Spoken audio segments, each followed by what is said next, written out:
Child Saving Institute is hardly a newbie. It's been around for 130 years. The history-rich organization is now getting ready for the future of care in our community, a mission that's positively the heartland. Zoom! Hey, Mama, I have a car. Bristol just turned 4 last month. Before she was born, Chelsea, a new mom, looked for help online. I was looking for, It's a clip. when I was 6 months pregnant, I wanted parenting classes. Which she found at Child Saving Institute. Chelsea's also used therapy services, and Bristol goes to the Early Childhood Education Center. They really focus on education and getting your child ready to learn and teaching them how to learn.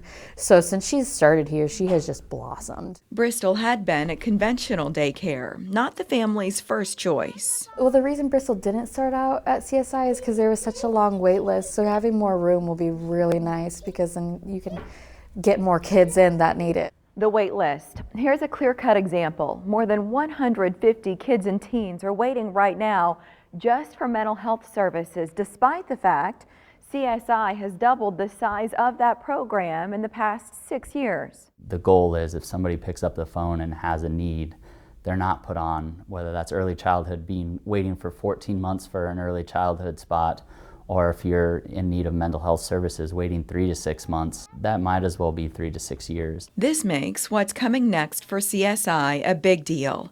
By early 2025, they'll have more than doubled square footage and renovated what's already here.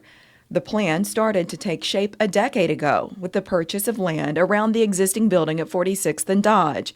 But the last few years put an exclamation point on need. A lot of sectors that needed expanded capacity prior to the pandemic were impacted by the pandemic, and now you see a lot of nonprofits and different organizations trying to step in their way to fill that void. CSI does it through programs like what Chelsea and Bristol use.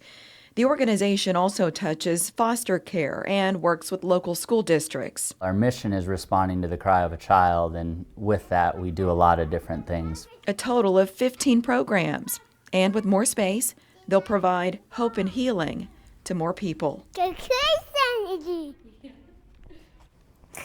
The goal for CSI's Campaign for Hope is $46 million. They've raised about $28 million so far.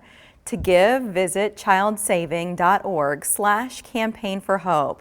James also said getting involved is valuable, like serving meals at their youth shelter or volunteering for their Substitute Santa program.